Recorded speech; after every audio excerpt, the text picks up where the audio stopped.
কতবার ভাবি যে তাড়াতাড়ি সকালবেলা উঠবো, কিন্তু কখনো মেয়ের জন্য উঠতে পারি না।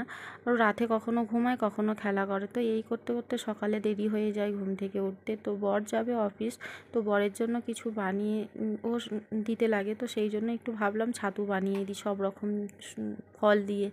তো তেলে ভাজা একদমই খেতে চায় না, তো বাড়িতে ছিল কিছু ফল, আর এখানে ছিল বেদানা, কলা, লেবু, আর কেবি, একটা আপেল, আর আর আখরোট আর খেজুর দিয়েই বানিয়ে দিয়েছিলাম। তো যাই হোক, তো সব রকম অল্প কিছু ছোলা ছিল, আর আর ফল দিয়ে বেশি করে বানিয়ে দিয়েছিলাম।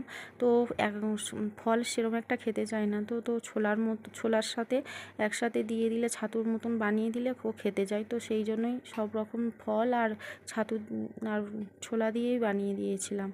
তো আমি এখানে মধু ব্যবহার করেছি। তোমাদের বাড়িতে যদি না মধু থাকে, তোমরা এখানে চিনি ব্যবহার করতে পারো। আর এখানে আমি একটু বিট নুন দিয়ে দিয়েছি। তো সব রকম দিয়ে মিক্সিতে মিক্সড করে নিয়েছি। আর এখানে কি বলো তো, অরুণাচল প্রদেশে এখানে কেবি না প্রচণ্ড সস্তা, কিন্তু আমাদের কলকাতার দিকে প্রচুর দাম। এখানে 40 টাকা কিলো পর্যন্ত তুমি পেয়ে যাবে কেবি। তো যাই হোক, এখানে দেখো কি সুন্দর মানে ছাতুর মতন হয়ে গেছে। তো লাস্টে দেখো ছাতুটা ঢেলে নিয়েছি, আর ওপর থেকে একটু